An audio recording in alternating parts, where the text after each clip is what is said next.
여러분, 한번 상상해 보세요. 오늘 아침에 딱 일어났는데 몸이 막 아주 가뿐한 거예요. 어디 아픈 것도 없고 기침 한 번 안 나고 컨디션이 진짜 완벽한 거죠. 상상만 해도 기분이 좋네요. 누구나 바라는 아침이죠. 그렇죠. 그런데 여러분은 기분 좋게 옷을 입고 바로 병원으로 향합니다.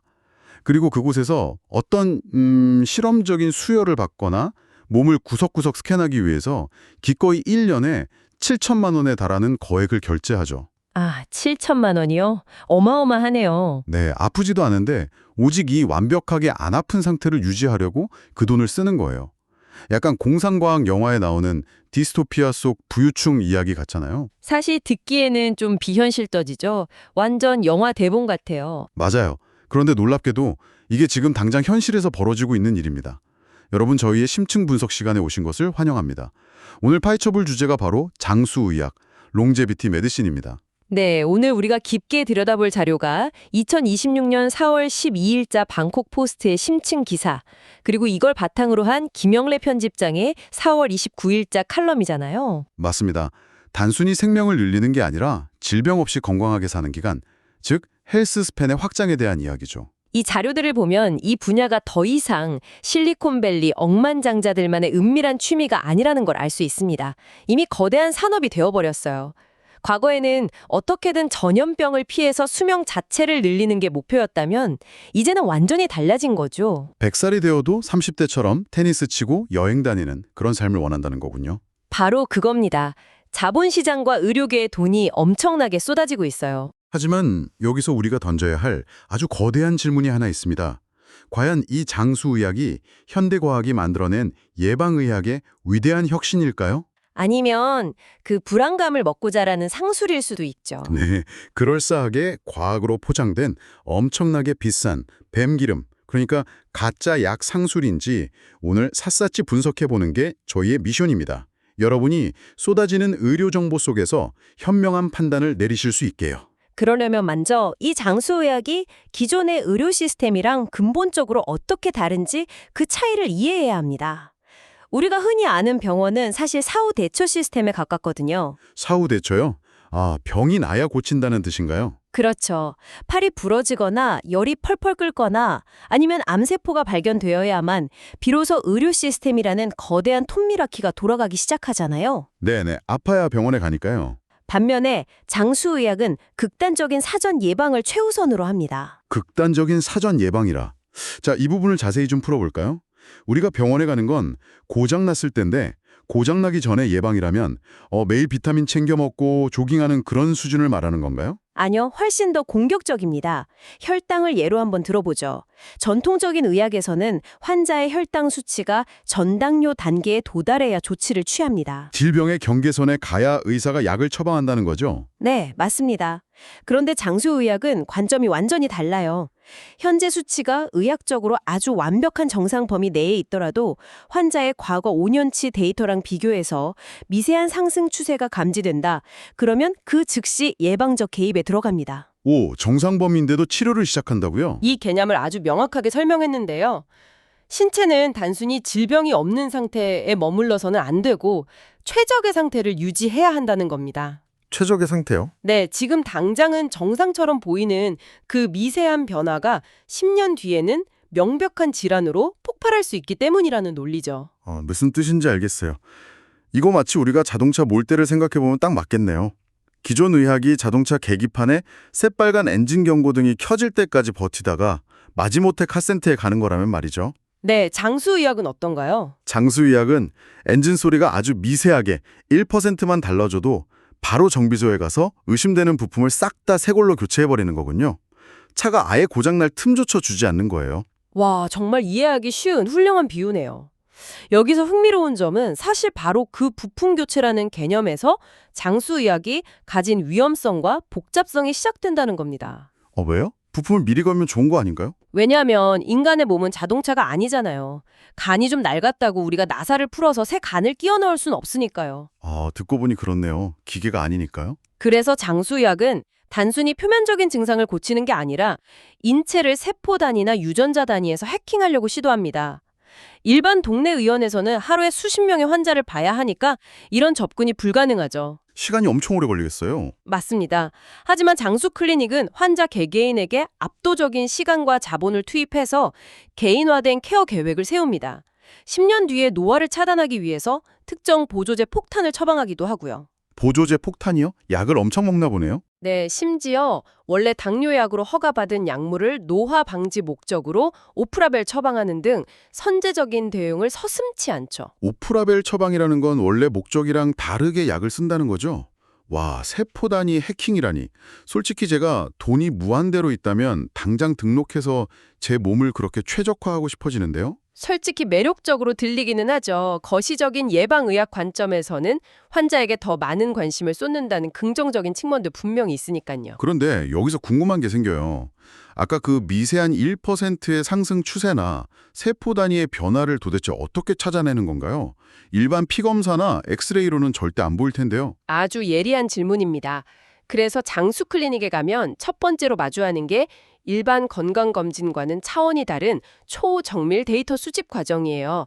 체력 평가부터 시작해서 전신 MRI 스캔으로 장기 구석구석을 다 들여다보고요. 전신 스캔이요?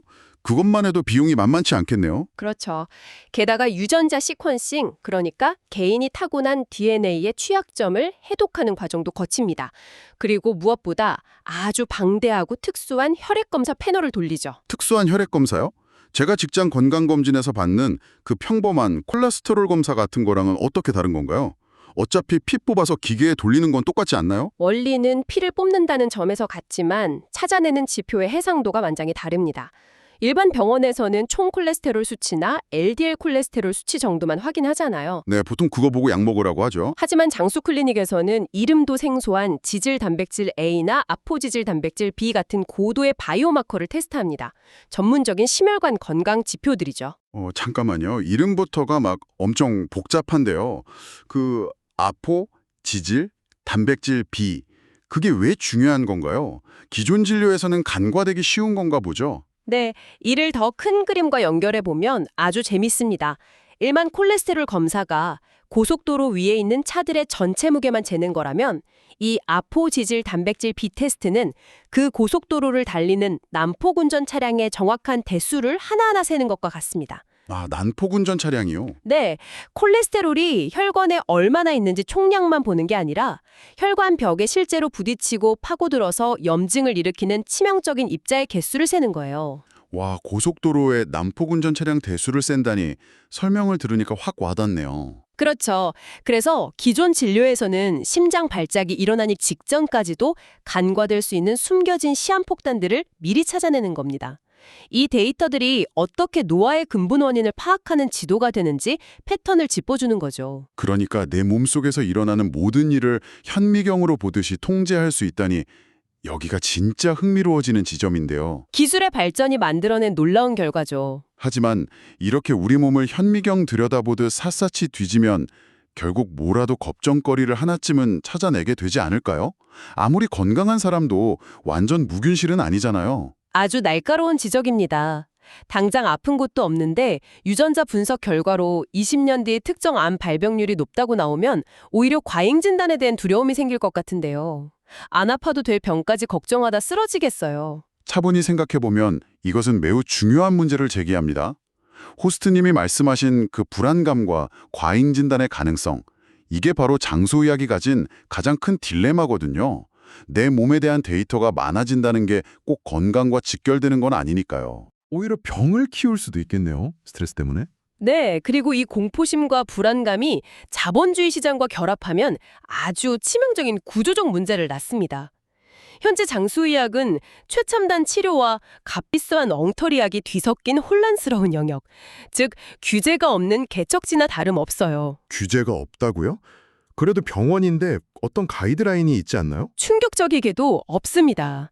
미국 등 전 세계적으로 장수의학이나 노인의학을 전문으로 하기 위한 공식적인 위원회 인증이나 표준 진료 지침이 전혀 없는 상태예요. 그렇다면 이 모든 게 무슨 의미일까요?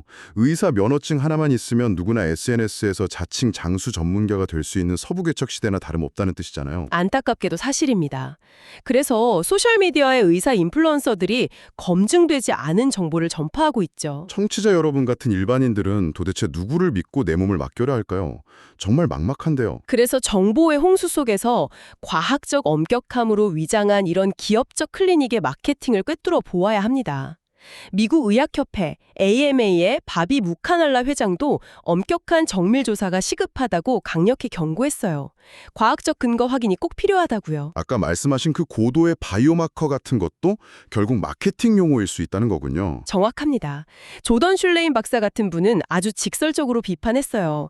바이오마커라는 전문 용어로 포장된 수익 창출용 돌팔이 의료일 수 있다고요.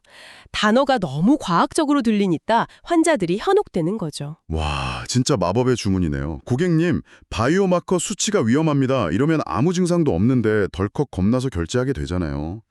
그럼 이런 클리닉들은 구체적으로 어떤 구조로 돈을 버는 건가요? 보험도 안 될 텐데요. 당연히 대부분 의료보험이 적용되지 않는 행위별 수가제로 운영됩니다. 행위별 수가제요. 검사 하나 할 때마다 돈을 따로 낸다는 건가요? 네, 의사가 진료나 시술을 추가할 때마다 환자가 100% 자비로 지불하는 배타적 구조죠. 그러다 보니 미국 일부 클리닉은 연간 회원권이 5만 달러에서 6만 달러에 달합니다. 1년에 6만 달러면 우리 돈으로 6,900만 원에서 8,280만 원 사이잖아요. 연간 8천만 원 가까운 돈을 낸다고요? 네, 경제적 장벽이 어마어마하죠. 돈 없는 사람은 접근조차 못하는 그들만의 리그입니다. 세상에. 근데 만약 그 돈을 내고 정말 확실히 회춘한다면 부자들 입장에서는 낼만하다고 생각할 수도 있잖아요. 효과가 확실하다면요. 건강한 노후가 고가의 시술로 보장된다면 그렇겠죠.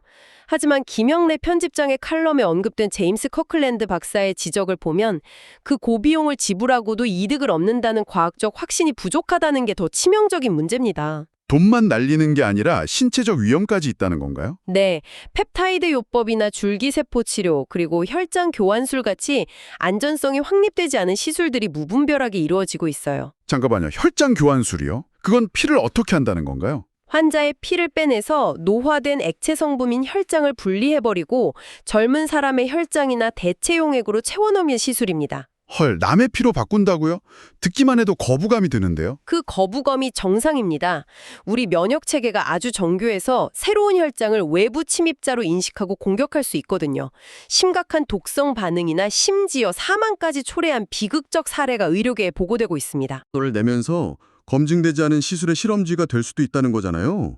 젊어지려다가 생명을 위협받다니 정말 끔찍하네요. 시장의 논리와 인간의 늙지 않으려는 욕망이 만나서 이런 기괴하고 위험한 결과들이 버젓이 벌어지고 있는 거죠.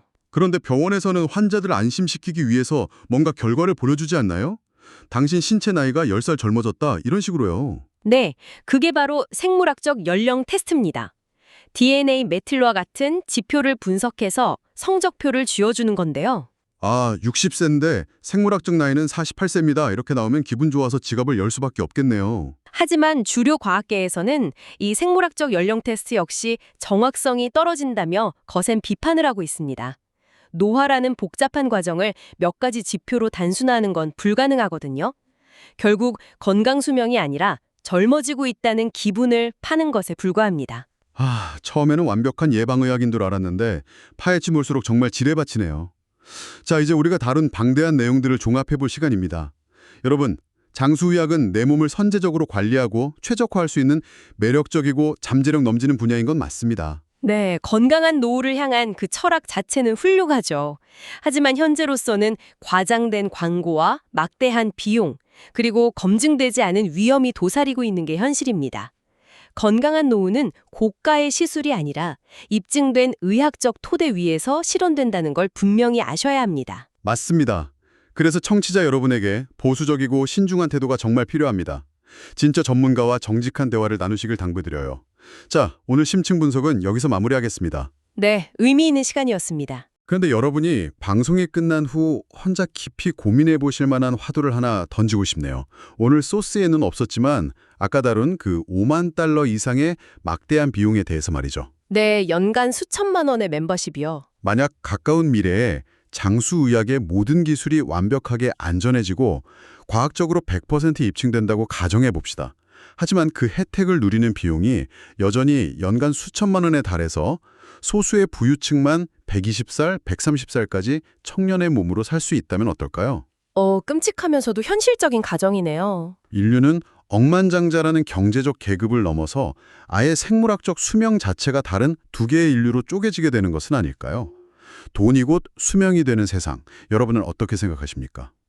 여운을 남기며 오늘 대화는 여기서 마치겠습니다. 함께해 주셔서 감사합니다.